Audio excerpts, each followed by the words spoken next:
Bit of a stormy day today, but I decided to get on and extend the garden. So the original patch there is 8 meters long, so that's 26 foot, something like that, and I've about doubled it. I just ordered 3 cubic meters of compost and I've spread that out over some cardboard. I got the cardboard from a bike shop, really good place of just getting huge chunks of cardboard. I've just put that down to suppress the weeds, kill any grass, and then I've just chucked the compost on top.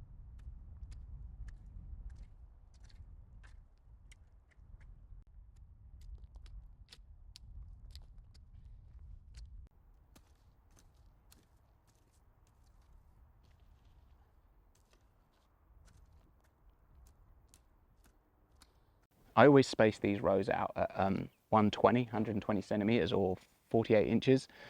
The reason for that is just cabinetry and stuff like that tends to be made 600 deep, because I think that's the length of the average person's arm for grabbing something from the back of the cupboard. So I figure if you double that, it means that you can easily reach into the bed from either side. The pathways, I'll just chuck some wood chip down, and that's it. It's really nice, simple method, no digging involved. This is carbon compost. Bought it from the dump, so I think they use, I guess, wood litter, you know, stuff from tree surgeons or people cleaning up their yards and throwing out bark and things like that, and they compost it. It's pretty cheap. I don't know how good it will be growing for stuff in, so I'm going to top it up with my own compost, so that should improve it. So let's get the compost. This is really exciting, or at least it's really exciting to me, if not to you. But I've got 3 bins here, each at different stages of decomposition. And the one that's the furthest along is this one, and that's what I'm going to use today on the garden. I've turned it once, so since then it will have broken down a little bit more, so I don't actually know what it looks like inside. It's like when I was a kid, you know, in the sort of pre-digital age, you used to take photos on your camera on film, and then there'd be this wait of a few weeks before your photos got back and you finally got to see them. And the anticipation, this is a bit geeky, it's a lot geeky, but the anticipation of opening this up and having a look is that same kind of buzz. I'm so excited about it that I bought a special compost fork, or a manure fork. It's not a normal digging fork, it's super sharp prongs. It looks like it's for chasing witches out of medieval villages or something. But anyway, that's what I'm going to use to take some of that out, and we'll have a look at it and then chuck it on the garden. If you're still watching, people are probably leaving in droves.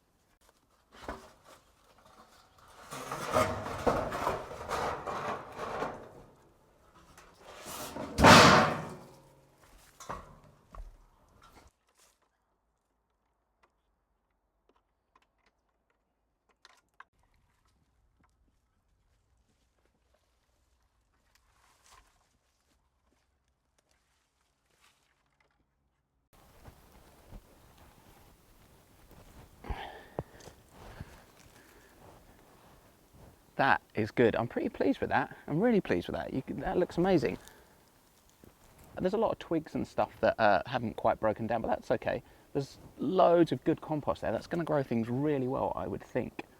You can see around some of the edges where it wouldn't be quite as warm as it's on the outside, and this area would have been insulating all this, so it's not broken down quite as well. You can still see bits of grass and stuff, but everything else other than the edges looks really good, really sort of almost black, really healthy looking soil.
I'm just using up the rest of the compost on these rows here, mainly because I want that compost bin free so that I can turn the rest of the compost into that free bin.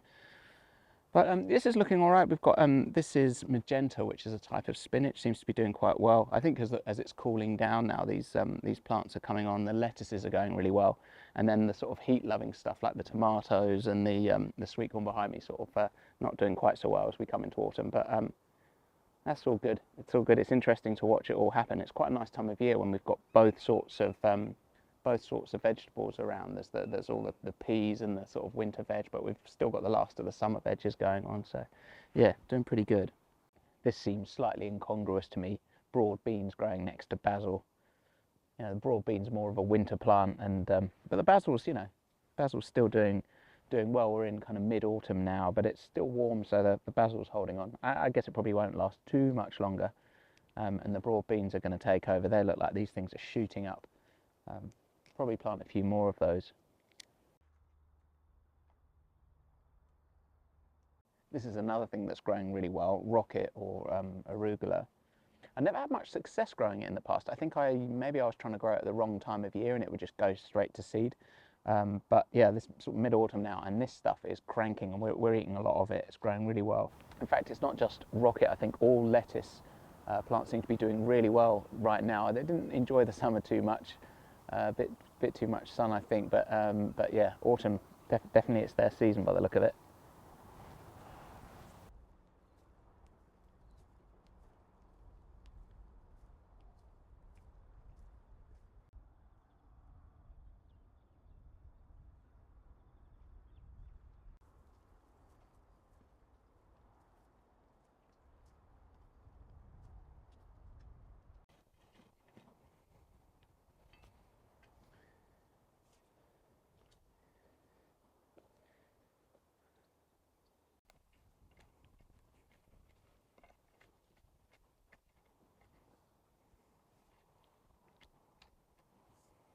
All right, it's getting late and I am tired out. It takes a surprising amount of energy just moving earth around. But I'm glad it's all done now. So we've got the soil down, the compost down.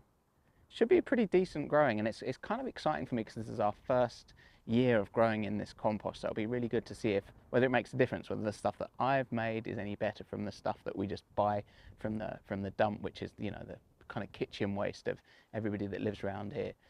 It'll be good to see. I mean, I started doing that compost heap. I'm trying to think when we first moved onto the land. So we first got here 8 months ago. So the very first stuff I would have put in there is probably, I probably got into it quite quickly. So it's probably like 7 months ago, say. Probably took me 3 months to build the compost heap. You know, so it's not been going that long. But I just wanted to get it down and see what we can grow in it. So yeah, it'll be good to see what we can grow this winter. We've got loads of seedlings. Kelly, my wife's been growing lots of seedlings, so we've got those ready to go. So we won't starve, which is good. Nor will we pay ludicrous supermarket prices. So I'm happy about that. Anyway, I'm going to leave it there for the day. Bloody tired.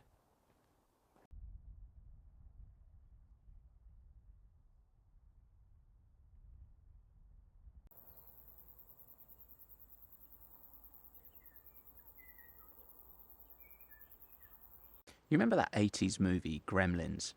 There's a guy and he brings his son this cute little fluffy creature called a mogwai. But there's some rules with the mogwai. And if you feed it after midnight or you get it wet, it turns into a gremlin. And the gremlin is this little beast that goes around and causes chaos. Well, New Zealand is to plants a bit like what water is to gremlins. Plants that are perfectly harmless and nice in places like England, like honeysuckle or privet. People brought it over here 100 years ago on boats, and it goes crazy, spreads like rampant, climbs all over everything, and kills trees and plants, swamps them out. All sorts of crazy stuff's been brought here over the years. And one of the crazy things is kikuyu grass. God knows who brought that over. Kikuyu is this drought-tolerant, hardy African grass. And I guess someone brought it over and thought, oh, that'd be a great idea for a lawn. I'll never have to water it. Problem is, once that stuff's in, it just spreads and it sends out rhizomes. I think they're rhizomes, the same things that bamboo use, and they're like all over the place. And that's what I'm dealing with here.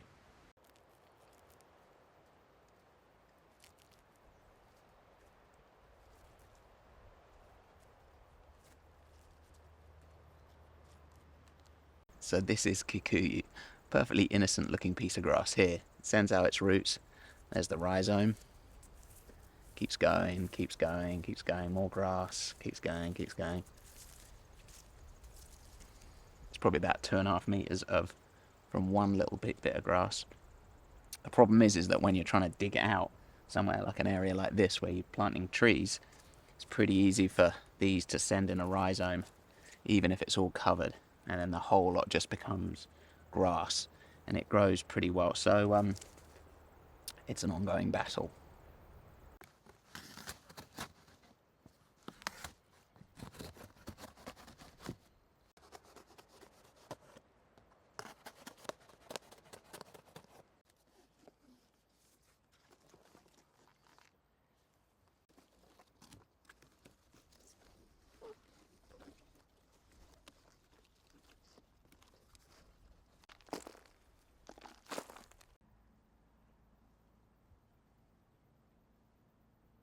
Behind me is a peach tree, there's a lime, nectarine, and between all these trees, a few weeks ago I thought I'll plant some berries. So I've planted blueberries, raspberries, loganberries, and I put them in and I put some cardboard just around the plants to suppress the weeds.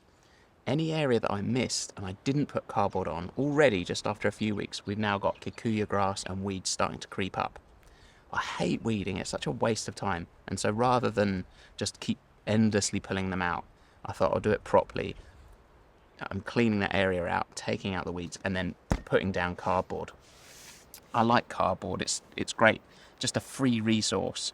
I got this from a bike shop in town, but they've always got loads of cardboard, and it's so much easier to just put a bit of cardboard down rather than endlessly weed and weed and weed, and they're just going to keep growing back. So this is a more permanent solution, I hope. We'll find out.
That's finished. That should make a difference.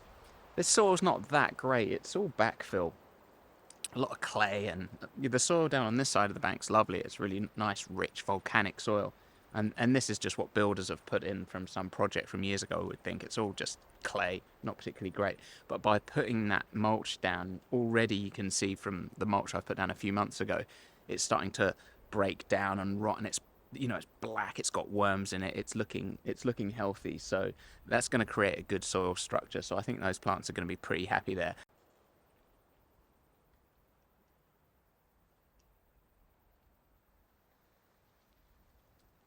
As an alternative from doing the cardboard thing, I'm also going to test out planting comfrey.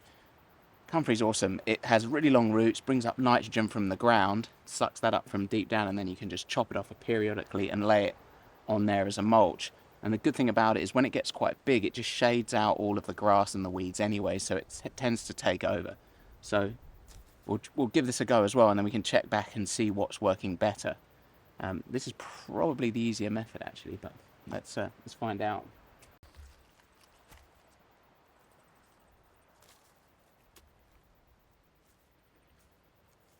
Under the mulch here, you can tell that this soil is looking good. It's damp for one. A lot of the other soil on the ground's drier, but this is holding the moisture well, and Yeah, it's looking pretty healthy under here.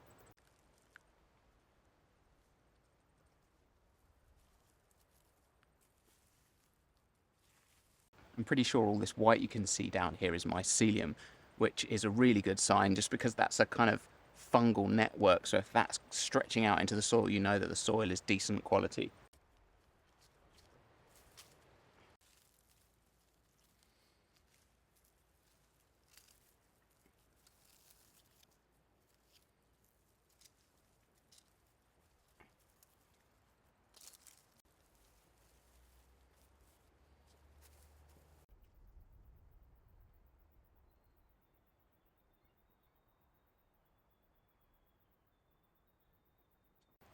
In case you were wondering, this plant's an apple tree. Apples aren't meant to traditionally do that well here. They prefer a cold winter and a fairly cool and wet summer. It's generally thought to be a bit too warm and humid to grow apples here. But there are different varieties now. You know, people make varieties of fruit for pretty much every climate. This is a pink lady, and it originates from Australia. It can deal with a lot more heat and humidity, so it should do okay. But yeah, we'll find out. I'm not going to put cardboard down to suppress the weeds here. I'm going to use this as a test. So I'm just going to leave it. I'll let the weeds come in and see if the comfrey will take over. I'm hoping that the comfrey will grow bigger and faster than the weeds and will shade everything else out. I've seen that happen in other people's gardens, so it should work okay. And then when it gets big enough, I can then chop it and it will just keep growing, and then I can leave it, and it's a sort of a self mulching kind of plant in a way.